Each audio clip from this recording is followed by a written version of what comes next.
எலியாவில் இடத்துல ஆண்டவர் சொல்றாரு, இந்த எலிசாவை உன் ஸ்தானத்திலே தீர்க்கதரிசியா அபிஷேகம் பண்ணு. எலியாவுக்கு பிறகு இந்த எலிசா வரணும். வந்திருக்கிற ஒவ்வொருடைய வாழ்க்கையிலும் ஒரு தரிசனம், ஒரு திட்டம், ஒரு நோக்கம் உண்டு.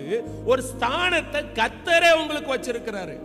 என்ற திறமே இல்லை, என்ற ஞானம் இல்லை, அறிவு இல்லை, படிப்பு இல்லை, அந்தஸ்து இல்லை. நம்ம ஆண்டவருக்கு அதெல்லாம் தேவையே இல்லை. வேதத்தில் புதைத்து வைத்திருக்கிற இந்த ஆவியின் வரங்கள் ஒவ்வொன்றையும் இன்னைக்கு ஆண்டவர்கிட்ட கேட்கணும். உங்க கிஃப்ட் எனக்கு வேணும். அந்த வரங்களை கர்த்தர் நமக்குள்ள வைக்கிறன்னா, அந்த எலிசா எல்லாத்தையும் விட்டுட்டு வரான் பாத்தீங்களா?